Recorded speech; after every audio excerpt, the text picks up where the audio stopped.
builds on recommendations of the Police Accountability Task Force, which was chaired by Lori Lightfoot before she was elected mayor.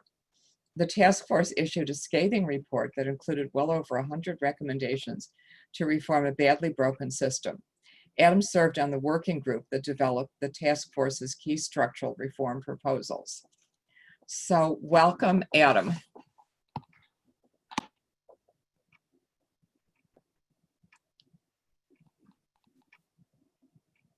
Thank you so much. I was struggling to connect.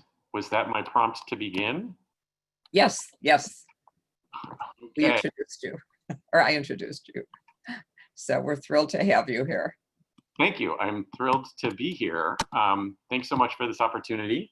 My name is Adam Gross. I direct the Justice Reform Program at BPI, which sort of stands for Business and Professional People for the Public Interest. We're a 50-year-old public interest law and policy center focused on racial equity and urban poverty and social justice. And I apologize if this was said already before I was able to connect. I came to policing work somewhat unexpectedly for reasons I don't entirely understand. I was asked to work as part of the Police Accountability Task Force that was created after the release of the video of the murder of Laquan McDonald. The task force was chaired by Lori Lightfoot, who I think has gone on other things now. And the task force issued a really scathing report that included over 100 recommendations about how to improve the police accountability system. And I was part of a working group on the task force that developed a lot of the big recommendations for structural reform to the police accountability system. One of the key recommendations was to create a community oversight board, which is something that I'll talk about in a little bit. For the last 4 years, I've worked very closely with a coalition called the Grassroots Alliance for Police Accountability. It's a coalition of community-based organizations that came together to bring that task force recommendation to create a community oversight board to life. I hope GAPA is close to passing an ordinance that's going to create a new citywide body that is going to give Chicago residents a big role in the police oversight system and in police department policymaking. And it's also going to create new elected bodies in every police district that are going to work to improve police community relations. And again, we'll go into some more detail about that in a little bit. So we're here tonight to talk about police reform.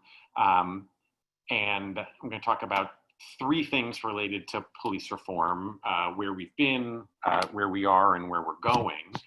But first, I want to talk about a couple of things that I think need to frame any discussion about police reform. And I apologize if these things are just glaringly obvious to you, but I hope you'll indulge me. Conversations about police reform are really hard. The stakes are really high. And I think it's important to keep conversations rooted as much as possible in some shared principles and some shared understandings. Maybe before diving into this, I should say, I was talking a bit about how I'm qualified to talk about this work. The most important qualification for me to be here tonight is that I am Merle Gross's son. And so I hope if, as I'm talking, I say things that you don't like, you won't let her know, or that you'll be very gentle and figure out some nice way to convey your feelings to her, like put some positive spin on it. I know Daniel is the smarter son or something. That's fine, she'll feel better about that. So 3 things that I think we need to have sort of in the front of our minds anytime we talk about policing and police reform. The first is that when we talk about policing and policing reform, we should always keep in the front of our minds that what we really care about is public safety. We care about safe and strong neighborhoods. We want less crime. We want less violence. Policing is one way to increase public safety and to reduce crime and to reduce violence. It isn't the only thing we do to increase public safety and to reduce crime and violence. So when we talk about policing, we need to think about it as part of an interconnected set of systems that should work together to keep us safe. So we can and we should ask the question, how can we fix the police department? But when we work to answer that question, we need to always remember that the bigger, more important question is, how can we keep our families and our neighborhoods and our city safe? And those two questions may be related, but they aren't the same question. And if we focus most of our attention on the first question, how can we fix the police department, we might miss answers to the bigger and more important question, which is, how can we keep our families and our neighborhoods and our cities safe? So that's point one. Point two is, if we want to increase public safety, there is nothing that is more important than building trust. When we look at different police reform measures, we always have to ask, what will that do to increase trust? And trust is important because at the end of the day, it's trust that keeps us safe. There is less crime in communities where there is more trust in the police department. I'll give you a couple examples. One way to measure how effective a police department is to see how many crimes result in someone getting arrested. So in Chicago, most murders and almost all non-fatal shootings go unsolved. You don't know who did it. No one ever gets arrested. So for homicides in Chicago, good data from a couple of years ago, if you look at all of the homicides in 2017, and data for recent years aren't terribly different, of all the homicides in 2017, there were arrests in 17.5% of the cases. So if you killed someone in Chicago in 2017, there's a better than 4 in 5 chance that you wouldn't get caught. Now in Los Angeles in that year, the rate was 73%. In New York that year, it was 85%. The numbers are even worse when you look at non-fatal shootings. Someone gets shot but doesn't die.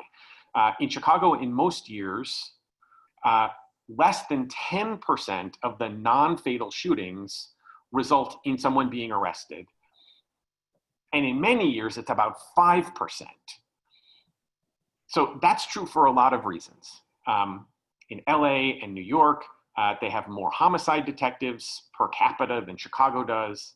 They do a better job of hiring and training and supervising them. But if you talk to homicide detectives, they'll tell you that a huge part of the problem is lack of trust. That if people don't trust the police, they don't talk to the police. And if people don't talk to the police can't solve crimes. And of course, since we're talking about public safety, it's not just about solving crimes. We don't just want the police to solve crimes. We want to stop crime. We want to stop violence before it happens. And that's fundamentally about trust too. So I know a couple of weeks ago or months ago, or I don't have any sense of time anymore, days ago, years ago, you had Eddie Bocanegra speaking to you. Lots of Eddie's work is about stopping violence through street outreach workers, people who do violence interruption. It's one of the best tools that we have for stopping violence. Now, violence interrupters aren't police officers. In fact, many of them have been on the other side of the law, but they have what many police officers lack, which is trust. They're in relationships with people who are more likely to kill or be killed. And it is because of those trusting relationships that they get information about problems that could result in someone getting hurt or getting killed. And they're able to step in and try to reduce the tension. So they use that trust to save lives. They make the city safer. And the reason they're able to do it is trust. They're doing a job that police officers used to do. It's a job that police officers still do to some extent, but police officers can't do it very well anymore because so much of that trust is broken down. So when we talk about any particular police reform, including some of the things that I'll talk about later, we talk about increasing public safety. We should always be asking the question, what is that specific thing going to do to increase trust? Or is it something that might do the opposite? Obviously, decreasing trust is terrible because more than anything else, that's what's missing now. More than anything else, trust is what we need. So third point, again, glaringly obvious, and apologies for stating the glaringly obvious. It is impossible to talk about policing without talking about race. We can't have this conversation without noting that most Black and white Americans live in almost entirely different social worlds. And police misconduct and police violence are concentrated most of all in Black communities. It's concentrated in the same communities where unemployment is higher, where income is lower, where high school and college graduation rates are lower, where the incidence of almost every healthcare problem is higher, where life expectancy is lower, and on and on and on. And we created this world. So our laws and our policies constructed a divided society. So legalized slavery, Jim Crow laws, racial zoning restrictions, redlining, the federal highway program, the urban renewal program, exclusionary zoning, segregated school districts, and on and on and on. All of these things created the divisions that continue to tear us apart today. Our laws, our policies, our collective social actions have concentrated disadvantage in predominantly Black neighborhoods. They've concentrated opportunity in predominantly white neighborhoods. And they've restricted access for Black folks to the predominantly white communities that offer the best opportunities. And because of this separation, there are big differences in the day-to-day experiences of Black and white people. And what's more, throughout our history, we have used police to maintain the social division and the physical separation. So it's not surprising that today, when we talk about policing, people, especially in Black communities, are inclined to connect the dots from the early use of police patrols to capture fugitive slaves, to Jim Crow era police departments that permitted or even encouraged lynching, to Arkansas state troopers who blocked Black kids from segregating schools in Little Rock, to Alabama state troopers who released attack dogs and clubbed people who were marching for voting rights in Selma, to the Chicago police officer who shot Laquan McDonald 16 times, who paused after he fired the initial shots and then unloaded the rest of his cartridge into that young man's body as he lay dead or dying in the street, to the Minneapolis police officer with his hands in his pockets and his knee on George Floyd's neck. People see a connection between these things, and they link police officers today, both to that present, obviously, and to that terrible history. So that's the frame. Now let's talk about where we've been and where we are and where we're going. Now, despite those points that I just made, I'm going to narrow the focus for a few minutes and just talk about policing and police reform, not the larger public safety issues. And it's important to note when we talk about how we got here that these aren't new issues. Folks on the South and West Side have been talking about policing issues for decades. The first commission in the United States to examine police brutality was convened in 1894 in Chicago. 47 years ago, the Metcalf Commission, a Blue Ribbon Commission, met and made recommendations that looked in many ways like the recommendations that we're talking about today. So this is old stuff, and we haven't come that far. But when we talk about the present day, there are two reports that came in the wake of the release of the video of the murder of Laquan McDonald that do a pretty good job of laying out the need for reform, and that also make clear what some of the big challenges are. So one was a report from the Police Accountability Task Force that I worked with. That report came out in April of 2016. Second report was a report from the US Department of Justice that came out in January of 2017 after a year-long investigation that was focused on use of force in Chicago. So what did the reports find? Three big things. I could go into detail about all of them. In the interest of time, I'll skip a lot of the detail and ask questions if you want. We can come back to it. First, they both found the use of excessive force is widespread. Second, police officers are more likely to use improper force on Black and Latinx people. Third, the problem is not so much bad police officers, it's about a broken system. It's about bad policies, it's about bad training, it's about bad supervision, it's about bad oversight and accountability. And I can just give you a handful of examples.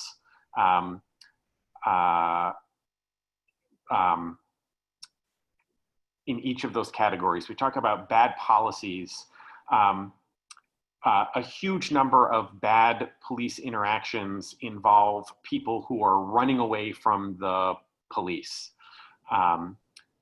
Sometimes it's people being chased, people who are running away because police officers are running after them, not because they were initially suspected of anything. But lots of people who are shot by police are shot while they're running away in what's called a foot pursuit. Chicago Police Department basically doesn't have a foot pursuit policy, doesn't give clear direction to police officers what to do when they are running after someone on foot. That's not true of many other police departments. We shouldn't be surprised that lots of the foot pursuits in Chicago go badly. Bad training. Police officers get crummy training and they don't get enough of it. It's like the food is terrible and the portions are too small kind of thing. At the time the Police Accountability Task Force report and the DOJ reports were released, once police recruits finished their initial training and joined the police force, over the rest of their careers, which could last 20, 25, 30, 35 years, police officers got almost no additional training. That's changed now, but it was true at the time of the reports. And at the time those reports were issued, police officers got almost no training in how to engage with people in mental health crisis. And that's true even though a very high percentage of police calls are about people in mental health crisis. Far too often those encounters end badly, and there are all sorts of special things that you should do if you're a police officer and you're engaging with someone who's in mental health crisis. Police officers just weren't getting that training. Another huge problem, bad supervision. Department of Justice says there should be like one sergeant, one supervisor for about every 7 officers out on the beat in Chicago. In Chicago, the ratio is usually way higher. Sometimes you've got one supervisor for every 35 officers. So we just don't have people in place to provide the kind of supervision that we have. And also the people we have providing supervision are generally doing a very bad job providing it for a bunch of other reasons we could fill a night talking about. Another gigantic issue is bad oversight and accountability. This has gotten a lot of attention in the wake of those reports. Both of the reports found that the accountability systems are broken at pretty much every step. And as a result, police misconduct is almost never punished in Chicago. So at the time the Police Accountability Task Force report was released, for example, we looked back over 10 years of investigations of police misconduct. During that time, there were a little more than 10,000 allegations of excessive force, and there were findings against police officers in 130 of those more than 10,000 cases, in just a little more than 1% of all the cases. Hard to imagine that about 99% of those allegations were bad allegations. So our systems for investigating and punishing are just broken in lots of different ways. One huge impediment to investigating and punishing officers is police union contracts. There are all sorts of ways in which police union contracts make it harder to investigate and harder to punish. I know someone asked a question about that we'll turn to in a little bit and can get into that in more detail. Thank you, Beth.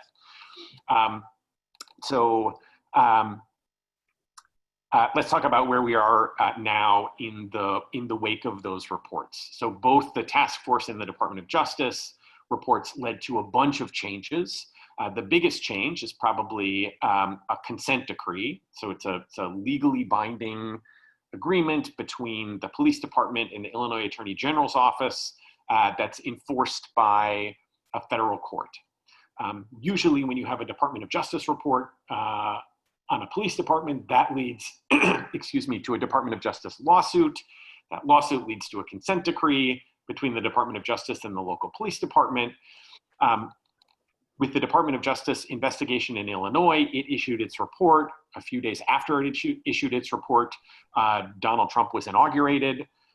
His Department of Justice basically announced that they were not in the police reform business and they weren't going to do anything in Chicago or anyplace else.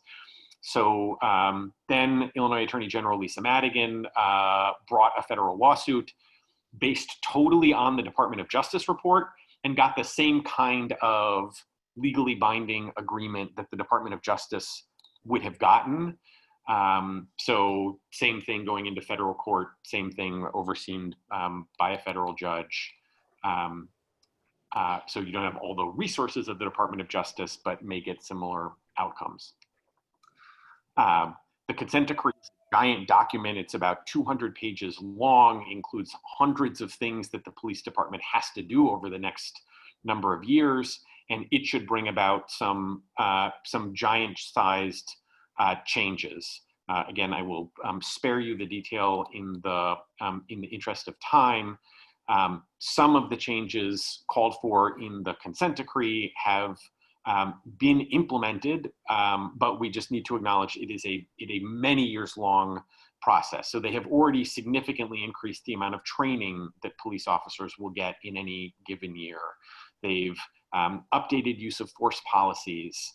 They've created a new unit that is looking at every incident, every time force gets used, to say, like, what happened and what can we learn from that experience? Something you hope the police department would have been doing years ago, but they've only recently started to do. But we're really just about a year into this process. The police department has missed a ton of deadlines under the consent decree. The truth is that's not really unusual with consent decrees. You have consent decrees because things are really broken. So change is really hard at the beginning when a lot of what you're doing is kind of putting the infrastructure in place on which you can build reform. So there is a little bit of progress so far, but consent decrees in other jurisdictions have been very effective. Oftentimes it takes 3 or 4 or 5 years before you start to see meaningful change, and sometimes 10 or 15 years or more before you see really substantial change. So we're turning around a gigantic problem. We should be troubled by the lack of progress so far, but we also shouldn't be surprised. It's not unusual. There are also a number of big changes that have been implemented based on recommendations from the Police Accountability Task Force. One is we got rid of this body called the Independent Police Review Authority.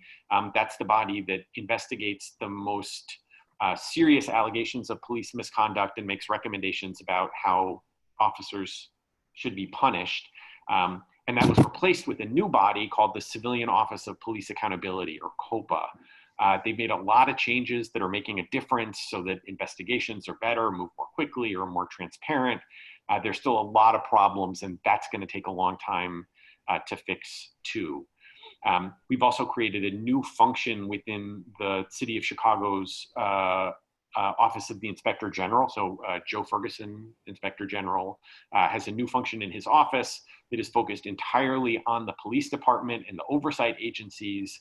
And it's supposed to be looking at how well the police department and COPA are working, and it's supposed to make recommendations for improvement. And that's a good structural change that can help drive reform over the long haul.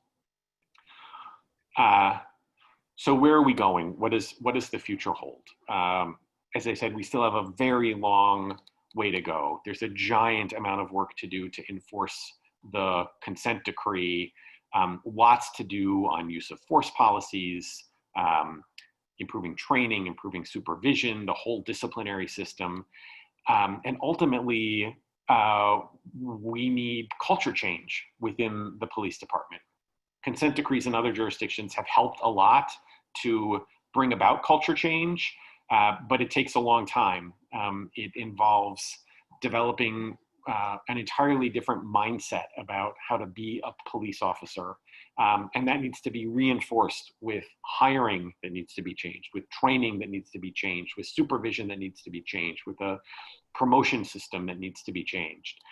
And some of that, I mean, one thing that consent decrees do is they sort of put new systems in place, and then new people come into departments subject to those new rules and those new policies. So some of this is just about making generational change in a police department, and that obviously takes a while. So before we turn to questions, I just want to spend a little time talking about one piece of the unfinished business from the Police Accountability Task Force, and that's the work that I've been focusing on with the Grassroots Alliance for Police Accountability to create a community oversight board. And to talk about community oversight, why it's important and sort of what it means, I just want to highlight something that is implicit, I think, in the Department of Justice report, in the consent decree, and the Police Accountability Task Force report and recommendations. And it's that in the past, when we've thought about police accountability and police oversight, we've thought about it too narrowly, that most of what we've done in the world of police oversight and accountability is we have focused on punishing police officers for misconduct after it's occurred. Now, that is super important work, and we need to do it a lot better, but it's not enough. The oversight bodies that we've had in the past don't work in any way to change the system that consistently produces bad outcomes. And going forward, we can't wait for lawsuits and consent decrees to bring about systemic reform. We need to think about building the infrastructure that is going to produce and sustain systemic reform. We need to sort of institutionalize the work of the consent decree even after the consent decree is over. We need systems in place to say, how can we be putting better policies in place and putting better programs in place, thinking about these big questions: how do we hire, how do we train, how do we supervise, and so on, and how do we institutionalize that? And then connect that idea to what I was saying before about trust, that this is about building trust. It's also, building trust is also about changing the relationship between the police department and the communities it serves. And so in order to do that, a big recommendation of the Police Accountability Task Force was that you create this civilian oversight body so that that work of identifying and pushing for systemic reform lives outside the police department to ensure community engagement in the process and to build a place to change the relationship between the police department and the communities it serves. People need to be just deeply engaged in that work. And it's interesting to think about just the difference between police departments and like everything else that government does. In pretty much every other area of government, we all have a say in how the rules get established, how regulations get set, how policies get made.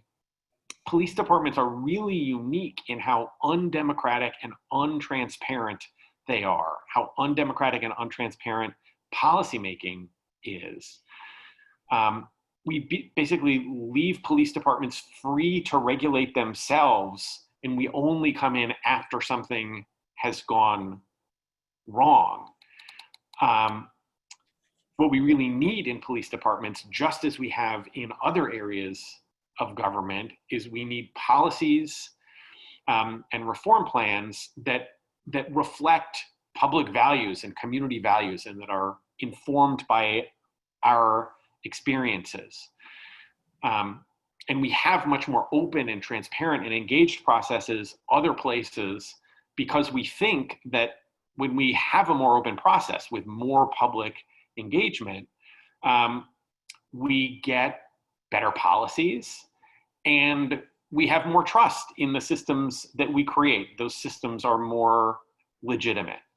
Now, I know a lot of that might sound sort of like idealistic mumbo jumbo, but it means something that's really concrete and potentially transformative. And there are examples of it around the country that we can get into later. But I'll tell you specifically now what's being proposed for this community oversight board, and then we'll move to questions.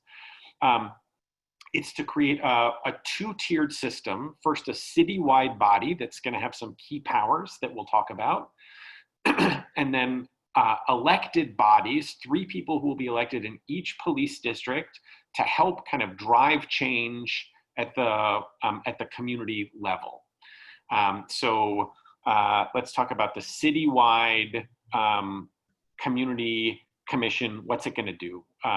It will nominate people to serve as police superintendent, head of COPA, members of the police board. The mayor will have the final say, but what it means is that the mayor will choose from a list created by this body. So at the end of the day, every police superintendent, for example, will have the support both of this community body and the mayor and the city council. This body will set annual goals for the police department and COPA and the police board, and every year will evaluate progress that the police department makes towards those goals. It'll do that all in a public way and with public input. Again, to the limited extent that the police department historically has set goals for itself, hasn't done it transparently, it hasn't done it in a way that has involved any kind of community input. So this is a really significant change, both in selecting the leadership and in setting the goals. And this citywide body will set police department policy. Now, that certainly doesn't mean that the police department won't have a say in setting its own policy. In other cities that have things like this, the vast majority of policy is still written by the police department, but is reviewed and ultimately voted on by the civilian commission. And the commission won't be able to do anything over the objection of the police department. They need to find consensus. So police department policy will have to have the support of both the police department and the commission, but it means that the police department won't be able to set policy on its own without input.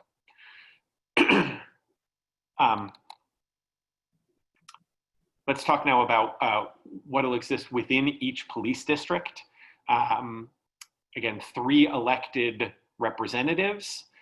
They'll have regular meetings within the police district, open to anyone who wants to participate. A big part of their job will be bringing people out to participate, trying to expand participation. And their whole role is about building better relationships between the police department and the community at the district level. So they'll sort of create a place in each police district where residents can raise and work to address concerns about policing in that district. They'll work with the police department leadership to make sure that those concerns are shaping the police department's priorities and behavior in the district. And they'll also connect up to the citywide commission that we talked about and act as sort of the eyes and ears of the commission, help the commission to understand what's actually going on the ground and help the commission to set its priorities. So that proposal is before the city council now and is the subject of vigorous debate and ongoing negotiations with the mayor's office and aldermen. I am going to look at questions now. What do I think about the new police chief? Short answer, too early to tell. Last couple of weeks haven't been wildly encouraging. He did some impressive stuff in Dallas. He has a very hard job. I'm concerned but open-minded. Who is on the community oversight body? How do people get appointed? Great question. These district councils, the bodies that will be elected within each police district, will have a process for nominating people to get onto the oversight body. There will be an open application process. Anyone can apply. There are pretty rigid criteria for selection, which the district councils will apply. District councils will then give names to the mayor, give sort of a short list. The mayor will choose, and the city council will have to vote on the mayor's selection. So again, you wind up with a commission that has both community support based on the input of the district councils, the mayor's support, and the city council. How effective is screening before a person gets into the police academy? That is a question from Merle Gross. Question. Great question, beautiful person. Screening is not very effective. I mean, and for all sorts of reasons. One thing that is staggering but true is how little of policing is rooted in actual science. We understand very little about what it takes to be a good police officer. Police departments tend to hire a lot from out of the military. There's a sense that people in the military have similar kinds of training. They know how to do guns. They're accustomed to that kind of hierarchy. Notion is they'll make good police officers. Well, there's a lot that we need police officers to do now that military training maybe isn't very good for. So a lot of the stuff that we valued in the past isn't obviously helpful when hiring police officers. We know less about what is helpful. So there's screening, but the screening isn't so much rooted in science. Are there communities in Chicago where greater trust has been developed? Yes, to varying degrees. I mean, there are some communities in Chicago where trust isn't as broken. There are communities in Chicago where trust has been broken and good work has been done recently to build trust. There's some interesting pilot programs in a couple of districts, mostly on the west side right now, that are all about getting police officers out of their cars and having to spend less time responding to calls so that they can build relationships with people on the ground. anyone over the age of like 25 will say that's what police officers used to do, and it's true, and it worked better then. We're now sort of shifting back to that model, but we're having to recreate that that system, and we're finding, guess what, it works a lot better. Are all police departments set up like this, holding so much regulatory power? Yes. Pretty much. There are very limited examples.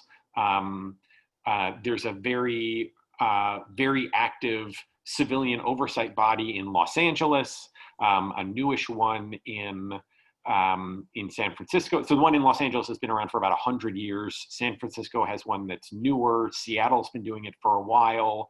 Detroit has done it for a long time, but not well. So most of what I described, most of the stuff that I described that was broken, including the extent to which police departments sort of control the process, describes the vast majority of police departments everywhere in the country. This new model that I'm talking about, that involves much more civilian engagement, is something that's being talked about a lot around the country, sometimes as part of consent decrees, but there are very few examples of it. And the fact that there are very few examples of it is making it harder to push for this in Chicago, because it's harder to say, here's a thing that's worked, let's just do that. There's a question about police unions and police union contracts. Beth also had a question about police union contracts.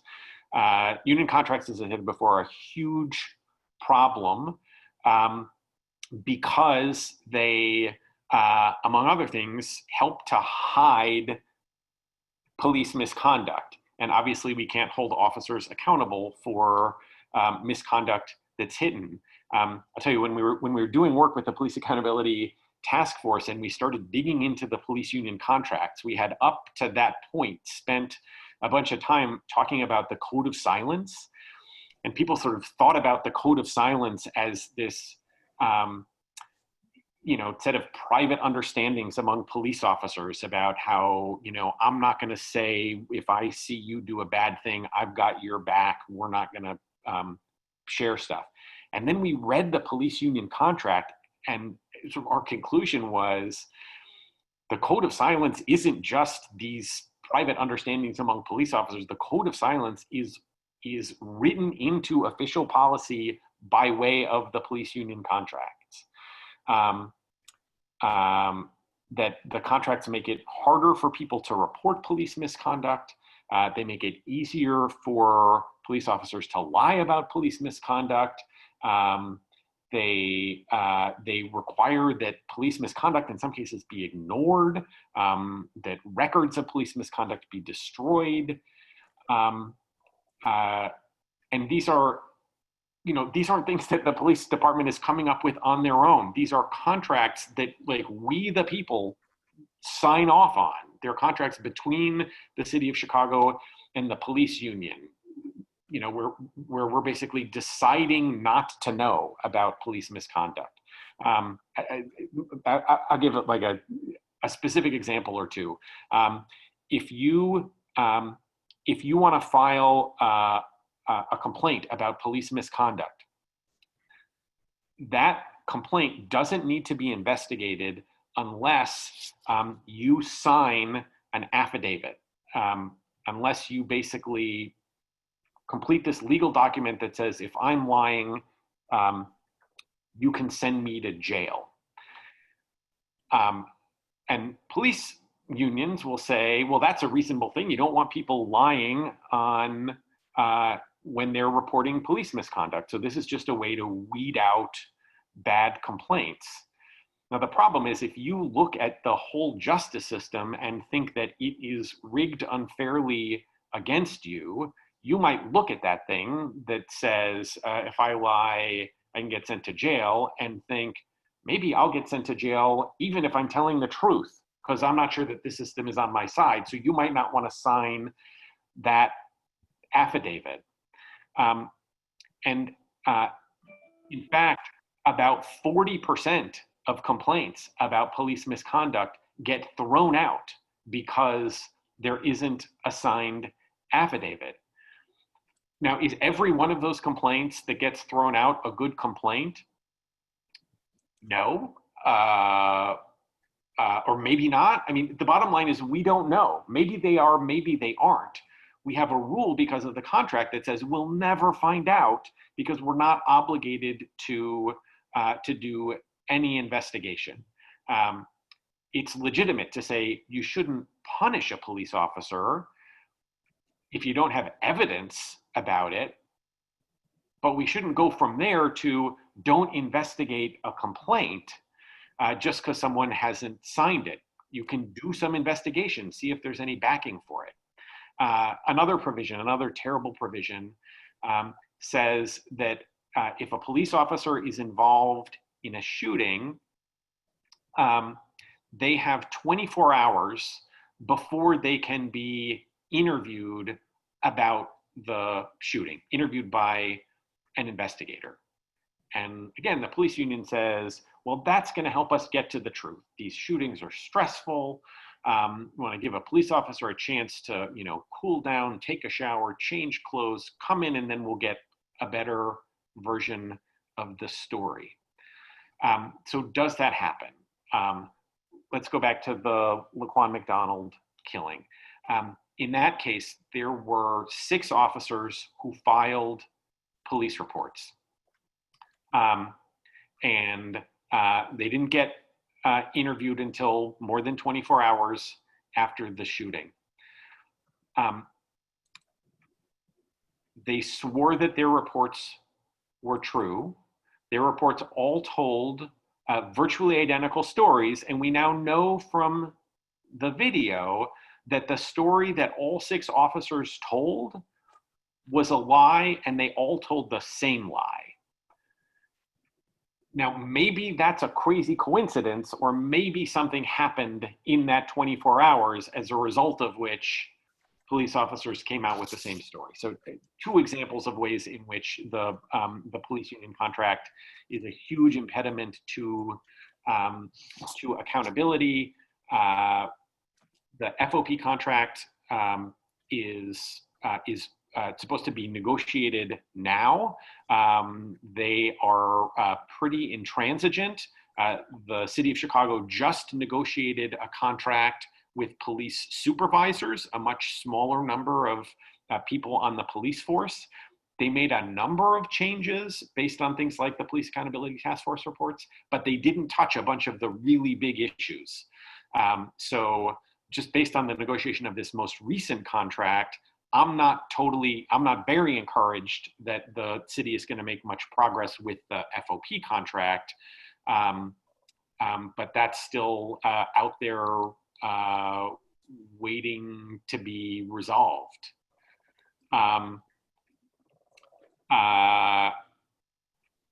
I see a question from Carol Levine. The citywide commission is appointed by the mayor, not elected by the people. Carol asked another question about a competing proposal for changing this stuff that's put forth by a group called CPAC, or the proposal is to create something called CPAC, the Community Police Accountability Councils. And Carol asked about what the relationship is between the GAPA ordinance and the CPAC ordinance. One that she notes is that the citywide commission in the GAPA proposal would be appointed by the mayor, although the mayor could only choose people who are nominated by these elected district councils. In the CPAC proposal, people would be elected to carry out a similar function. The big difference between GAPA and CPAC is that the GAPA ordinance sort of builds on the existing police oversight system. It creates new oversight and accountability measures, puts a ton of new checks and balances in place, but it's working within the existing structure of government. CPAC looks at the existing structure of government and says, that's failed us. And so it seeks to create something that is entirely new, that is beyond the reach of the mayor and beyond the reach of the city council. So CPAC would elect 11 people across the city, and that new elected body would basically do two things. It would take over the mayor's role in directing the police department. So instead of the mayor selecting the police superintendent, the elected CPAC would select the superintendent. This elected body would set the police department budget, it would negotiate contracts, and so on. It would also create a new system for disciplining officers, and that system of disciplining officers would also be run by those 11 elected people. So they could investigate misconduct, they could decide what the punishment would be, and then they could impose the punishment. And they'd have a big staff to do that. So I think sort of what CPAC does in essence is it sort of makes the police department its own branch of government, separate from the mayor and the city council, with its own elected leaders. The community members who put together the GAPA proposal looked really closely at the CPAC ordinance and didn't love that element of it. We have lots of relationships with people who are big CPAC supporters. We're all trying to accomplish the same thing, but they're different visions. And the GAPA concern about the CPAC approach was the CPAC approach is sort of rooted in this notion that that our elected leaders have failed us so far, that the mayor hasn't done a good enough job, city council hasn't done a good enough job overseeing things. The solution is to have another set of elections. And GAPA folks weren't confident that if you just have a new set of elections, that this elected CPAC is going to do a better job than the folks that we've elected so far. They felt like the problem is we haven't held the mayor accountable. We haven't had good tools for holding the police department accountable. We haven't had good tools for holding the investigative bodies accountable. And so that's what needs to be put in place. I feel like I should yield time to anyone on the call who wants to make the case for CPAC. They're just different views. There's some other significant changes, including that a big focus of the GAPA proposal is on these district councils and work that will happen to improve police community relations at the district level. That's not so much a component of the CPAC ordinance, which is focused more on sort of setting the rules and imposing discipline. Let's see. Other professions require continuing education every 2 years. Could this be implemented for the police profession? It's basically happening. There, as part of the consent decree, there are lots of new requirements for a lot of annual education for police officers. So the answer is effectively yes, and that's getting started. Carol asks, can you speak about the exit of many of the grassroots groups from support for GAPA and more alignment with CPAC? I have not seen more alignment with CPAC.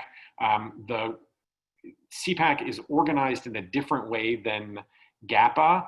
CPAC is very broad, a ton of people. There's an incredible amount of organizing that went into that work in support of CPAC. The CPAC ordinance itself was developed by a tiny number of people without community engagement. The GAPA process was very much about engaging a ton of community in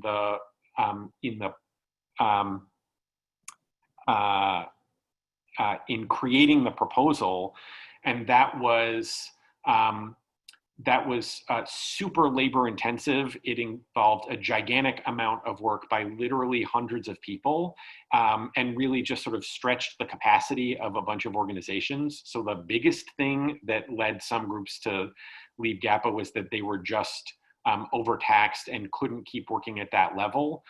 We're continuing to work with many of those groups. There are some groups that are aligned with both GAPA and CPAC, in part because they're community-driven efforts. There's support for them, for both of them, in lots of communities, and so there are groups that that were part of the GAPA process that are now also engaged directly with CPAC because they're broad community-driven efforts, and they want to work together with everybody. Someone asks, what do I think of community policing? I think community policing is a very broad idea that is not implemented in a thoughtful way most places, certainly in Chicago. And a big part of transforming policing in Chicago is going to be about transforming community policing. Right now, community policing is sort of a department within each police district. So there are community police officers, and in a lot of communities, particularly on the South and West Side, you can talk to folks about community police officers, and they'll know who the community police officers are, and people will say things like, yes, the community police officers are the ones who don't try to bust my head, and the other police officers bust my head. Community policing needs to be a philosophy throughout the police department. Every police officer needs to be a community police officer. We need to think totally differently about how police and community members engage. Now, that doesn't mean you can't have specialization within the police department, but we shouldn't think of community policing as a thing that some small percentage of police officers do. That should be the job of all police officers who are engaging day to day with people in our communities. Are GAPA and CPAC leadership working together to find ways to move this forward with fewer delays and fewer conflicts between the two groups? I am unhappy to say the answer is yes, and that CPAC has basically walked away from the process. There was an effort with a bunch of aldermen who were CPAC supporters, who wanted to bring the groups together and saw lots of overlap, and wanted to see if there was some way to sort of merge the ordinances and bring people together. And I don't think I'm telling tales out of school, and CPAC supporters would back this up. CPAC supporters weren't interested in making any changes to their proposal or aligning in any way. So actually, after months of effort, that's sort of fallen apart, and the aldermen in particular are very frustrated about that, as are, I think, a lot of the community folks who hoped to get to, who would much prefer to move forward in a unified way, rooted in shared goals and shared understanding. So I wish that weren't true, but that is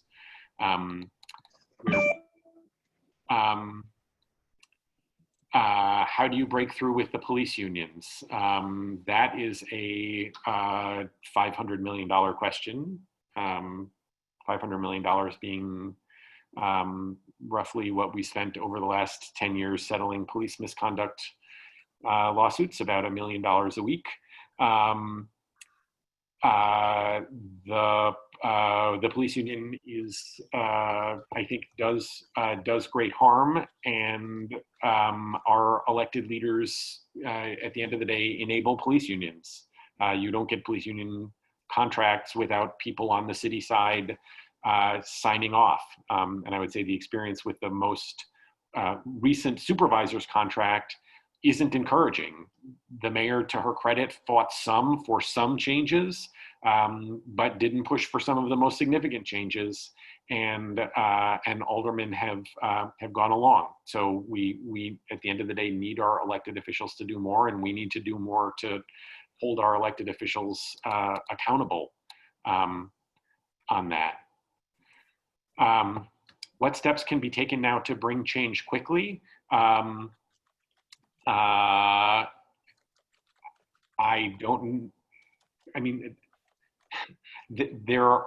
are things that we can do. I think the short answer is very little, because the problems are giant sized. They're rooted in very broken systems, and lots of stuff needs to be fixed. There is, I think when you look at police reform efforts around the country, you oftentimes don't see meaningful change for 5 years or 10 years. And 5 or 10 years of doing really, really, really hard work. I wish there were easy answers, and there aren't. There is, again, I talked about things like a pilot program in a couple of police districts now that is working to change the nature of police community interactions. And the early indications are that that is working very well. That's something that can be rolled out to more districts, and programs like that can show some meaningful change in the near term. So that is a program that is going to be rolled out to more places.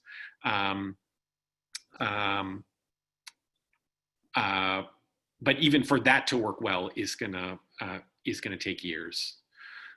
Beth asks, NCJW advocates for many issues. How do we engage our older people? Right, other ideas? Yes, all of that. If you love CPAC, reach out and encourage aldermen, or demand that aldermen call the CPAC ordinance for a vote or hold hearings on it. If you like the GAPA proposal, say the same thing. If you're concerned about police union contracts, raise your voice about those things. I think there will be some efforts in Springfield next year to make some changes to state law that will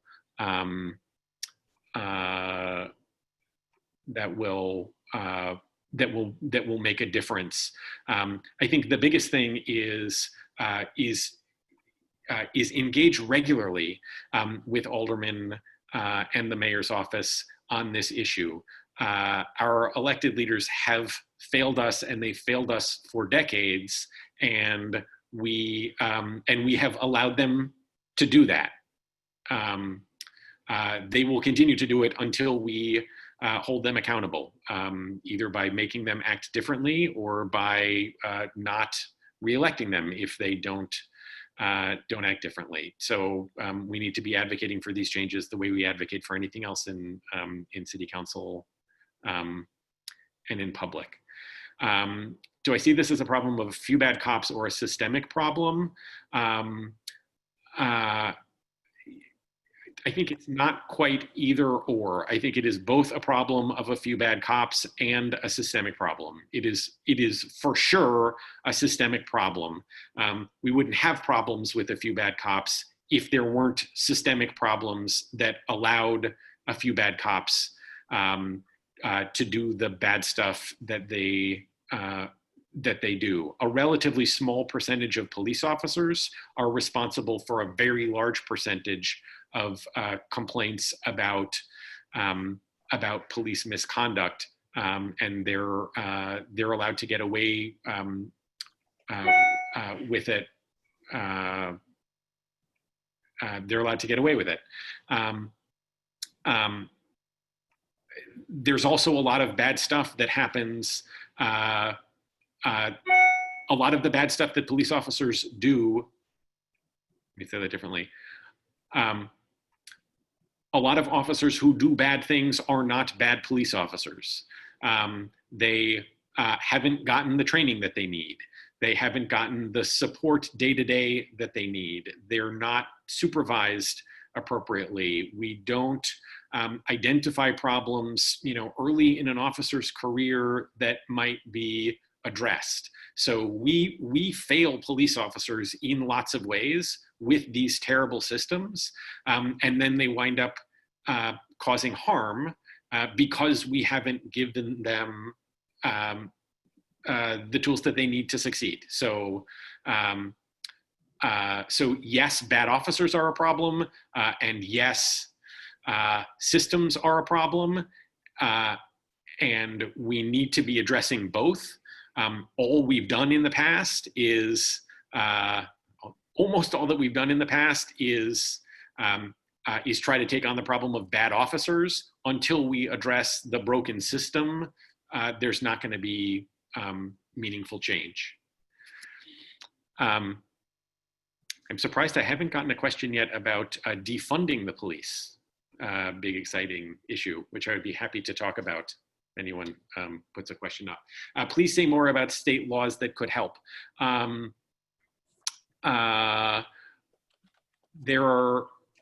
There's a lot of conversation happening now about what state laws might help. Some of the bad provisions in police union contracts are actually rooted in state law. So there are changes that can be made in state law that would help to change some of the bad provisions in police contracts. There's a question not totally resolved yet, whether some sort of formal licensing of police officers would help if there were statewide standards about licensure that would provide another mechanism for getting rid of police officers and another way for ensuring that police officers who cause problems in one district can't be fired and rehired someplace else. There's some good experience with licensing systems in other jurisdictions. Short answer about state law is there are a bunch of organizations doing a bunch of work now to try to put together ideas about impactful laws that would be teed up for the fall veto session and next year. And so I hope to know more about that, to be part of answering those questions sometime soon. Beth asked a question about defunding the police. So that's something that I imagine you're all hearing a lot about, and I can also imagine for some people it seems a scary notion. I think defunding means a lot of different things to different people.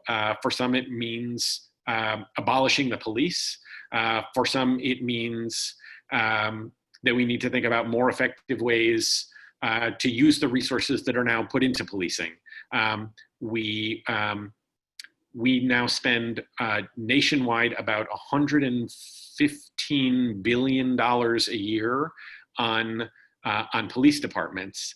And again, if we go back to what I was saying at the beginning about policing versus public safety, if our focus was on public safety, and if someone said you've got $115 billion to increase public safety, I don't know that anyone, including any police officer, would say that all ought to go to police departments. I think one interesting thing about in the discussion about defunding is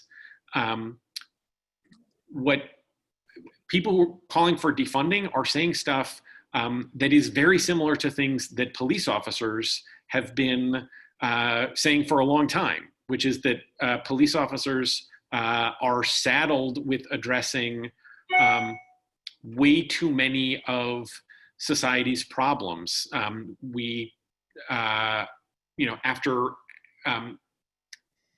After over a period of decades, basically disinvesting in things like mental health systems and substance abuse programs and stuff like that, we now send police officers out to deal with substance abuse and mental illness and homelessness and domestic disputes even though they are totally unprepared for that work. They're not substance abuse experts. They're not psychologists. They're not social workers. They're not marriage counselors. They don't have the tools or the training to deal with the problems that we ask them to address. And we probably would never say, I doubt anyone on this call, like, if you have a mental health problem, the first thing we would want you to do is call a police officer. There are better ways to provide help.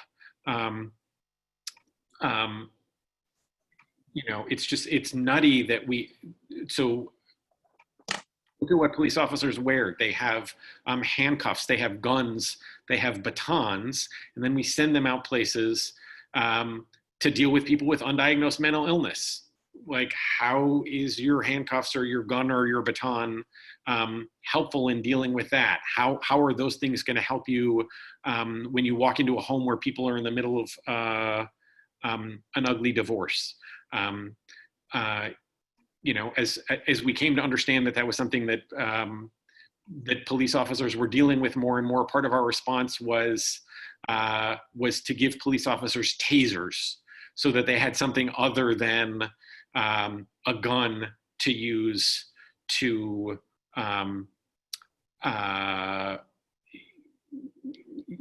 to keep someone down if they were engaging. And this just works terribly for everybody. So the police officers are going in to deal with stuff that they are not well suited to address. They're not solving the problems. Police officers then called back again and again to deal with the same problems, to deal with the problems they weren't equipped to deal with in the first place, or they use the tools that they have, like they make an arrest. That's not going to solve the substance abuse problem or the mental health issue in the long term. And when police officers are put in those situations, they're often, using force and using violence. People are getting hurt and they're getting killed. And that's just like contributing to this terrible cycle that continues to build the distrust in the police and the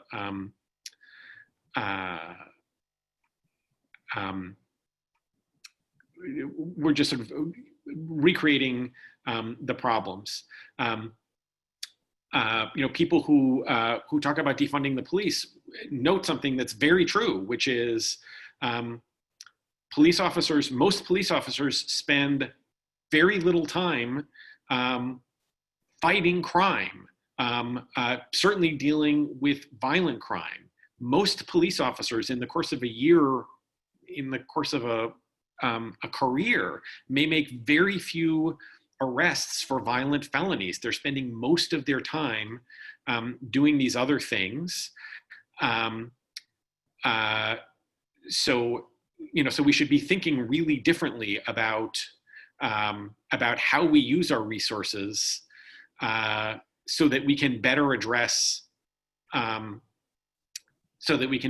those problems. Because when we use police officers, and only police officers, or police officers most of all, to deal with those problems, the costs are really high in terms of lives lost and families broken and communities damaged. And there are lots of other things that we can be doing that do work, and we know they work. We know some very concrete ways in which investments in other kinds of programs, investments in communities, help to reduce violence and reduce crime. And we're spending nowhere near enough on those kinds of things. So I think people who are talking about defunding the police are raising critically important issues, and that every city, when they think about budgeting, should be thinking about these questions. Again, going back to the question about public safety, if we're saying we're investing our public resources every year in creating public safety, how are we using those resources? Is there an appropriate role for the police department in that? I think most people would say yes. But there's also a role for a lot of other institutions in that, and those other institutions are significantly underfunded. If there's no science in policing, what did the police learn in police academies?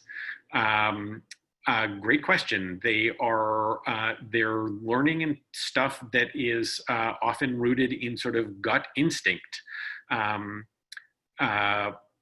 Police officers, many police officers believe that they know what works, and that's what gets taught.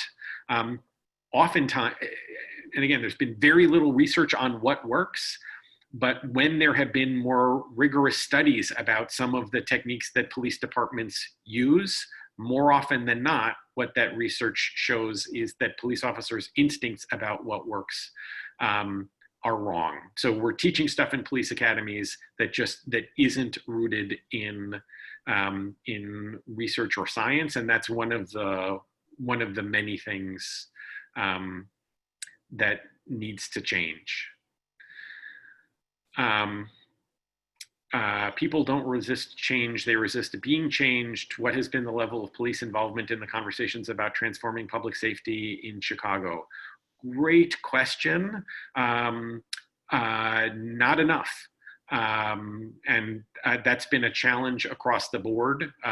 It's something that I know just in the limited GAPA context that we've tried to do, and it's really hard because oftentimes police officers don't feel comfortable in any public way participating in these sorts of efforts. So I think the only way it's going to happen is if there's some direction from the police department for police to participate somehow, and that would be a vastly better world. I totally agree that sort of imposing change from outside rarely works, and no matter all the challenges in the police department should be more engaged. And I think there's a big role for the mayor's office and the police department in sort of bringing people to the table to work in that way. In a sense, that's what's happening in this handful of districts where we're experimenting with this new approach to policing and police community relations. The police are more directly engaged in that work, working collaboratively. That's what the district councils that GAPA proposes would do. It sets up a place where police and community members can come together to set goals together and make change together, and that is absolutely a big part of what needs to happen. Where are there good models for urban police practices? Depressingly, very few places. There are some places that have made significant change over long periods of time. The Los Angeles Police Department has made some significant changes. I mean, certainly if you compare the Los Angeles Police Department today to the Los Angeles Police Department around the time of Rodney King and Ramparts and some other very high-profile, awful police behavior, they've been dramatically transformed. And in Chicago, we're working to learn lessons from LA. New York has made some significant changes. Seattle has done some good things, but is struggling. New Orleans has done some good things. I mean, it's really hard work, and a lot of these police reform efforts haven't been in place for much longer than 10 or so years, and so they're kind of starting to bear fruit some places.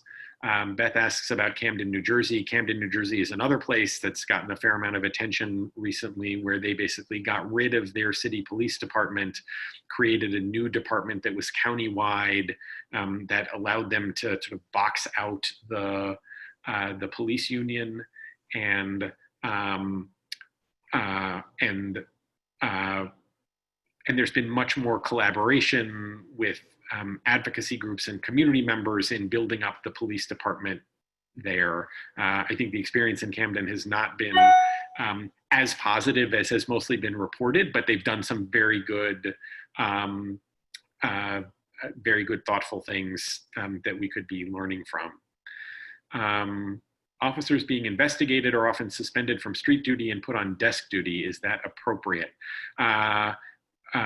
It's sometimes worse than that. You know, one of the things we found with the Police Accountability Task Force is that some officers who were suspended and put on desk duty, their desk duty was training recruits in the police academy.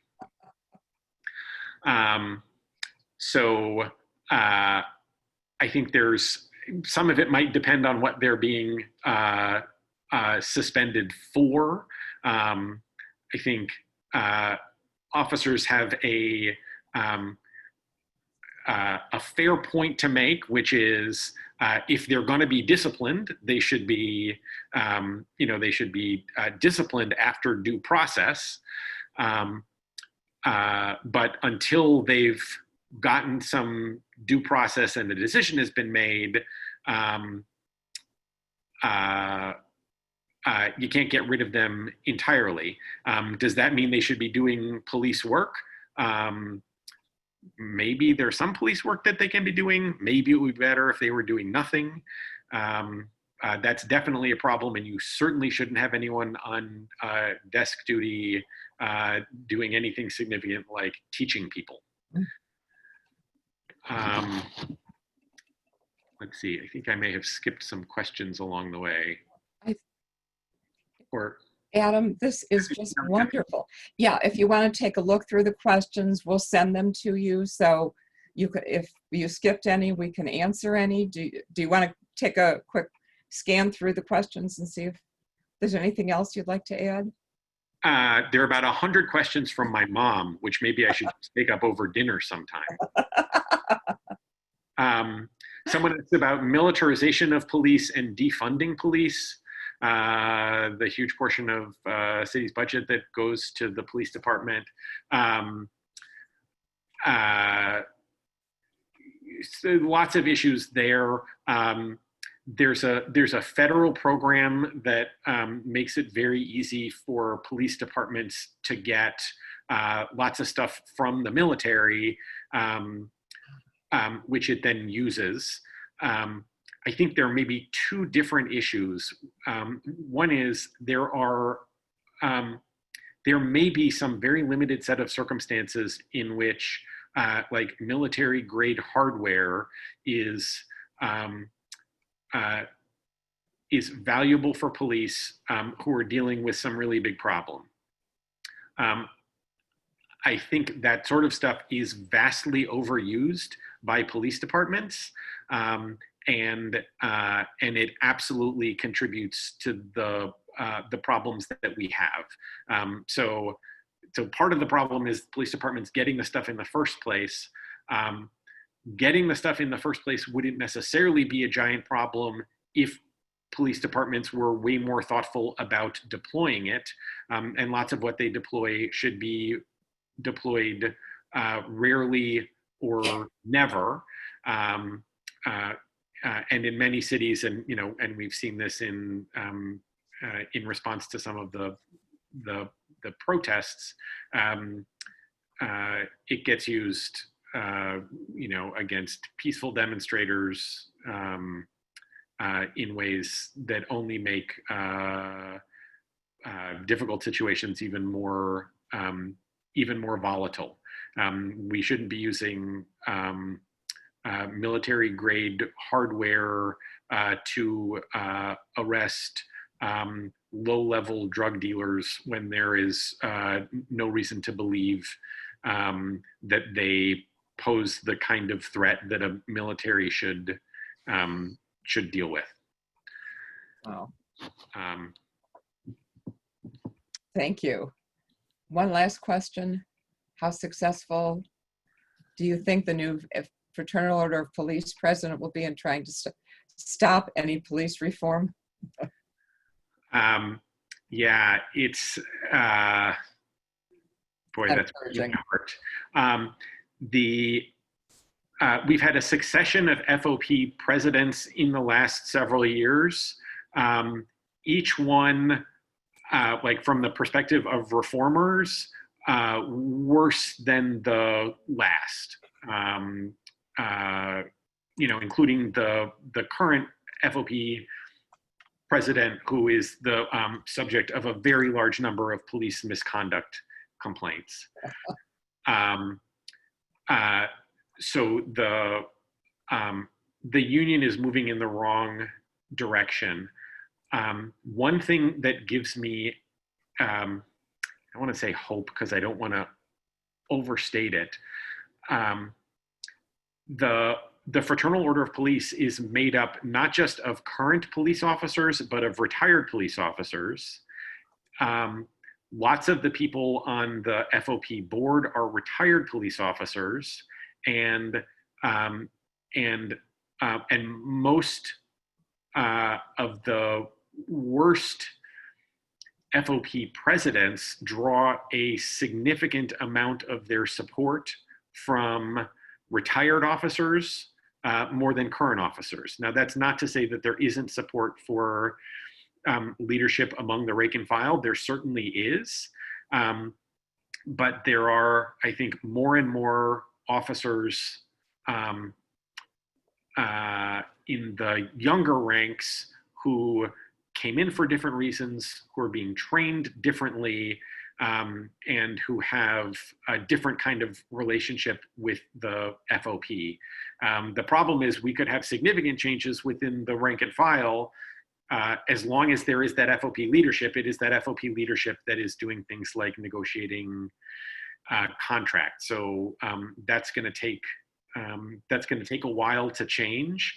But it is very interesting just to compare like the current crop of recruits to much older officers, and to compare the way that new officers are being trained. So specific example, something that the Police Accountability Task Force pushed for and is incorporated in the consent decree. New officers, while they're in the academy, are required to spend time in the communities where they're going to work.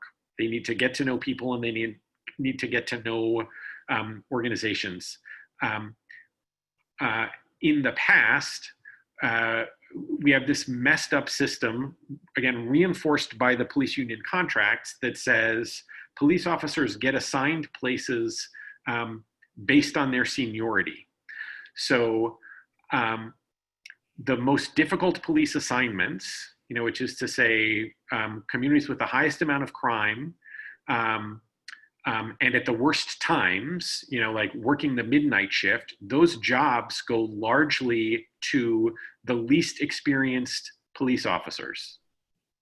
And the most experienced police officers spend most of their time in the places where they're needed least.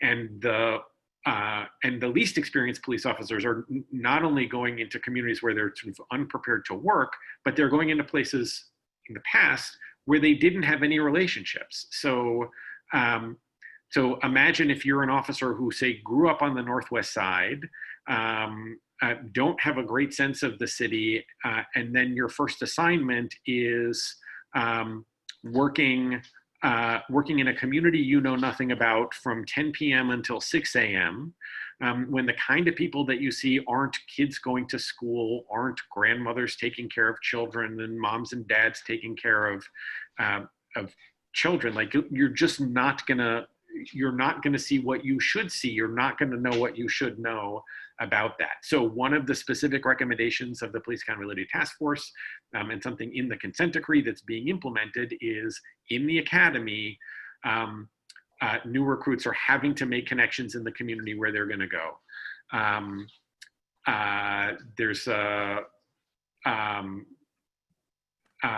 There's a group, some of you may be familiar with My Block, My Hood, My City. Young people who are participating in that program are leading tours of their neighborhoods for police recruits and making those kinds of connections. And officers in the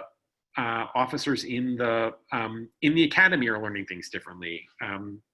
Fascinating story with the most recent round of recruits. All of the new recruits spent a couple of days at the DuSable Museum, DuSable Museum of African American History, learning, among other things, about Chicago's history around race. And they also had all kinds of structured conversations. And at one point, all of the new recruits were asked just to get together in small groups and to talk about what they did when they found out that they had been admitted into the program. They were going to get to go to the academy, and almost invariably, the white recruits said, it was the greatest day of my life. I immediately called my parents or my grandparents or, a favorite teacher, a pastor, whatever. It was like a moment for a great communal celebration. Black recruits who talked about when they found out they got in, a great many of them said at first they didn't tell anybody. And the stories that I heard from people who participated was that the white recruits' minds were blown by this. They they could not imagine a universe in which this wasn't the greatest thing ever to have happened to you. And it was really meaningful to hear that from a peer, someone who they think of at that point as an equal in their situation. So there are a bunch of different ways in which the police department is starting to be more thoughtful about these sorts of things and building systems in to talk differently about issues and engage people in these issues differently. And again, we're talking about changing a culture that's been built up over hundreds of years and is broken. It's going to take a long time to change that culture, but these kinds of things are making a difference day to day, week to week, year to year. Adam, thank you. We've been talking an hour and a half, so this has just been wonderful. Thank you so much.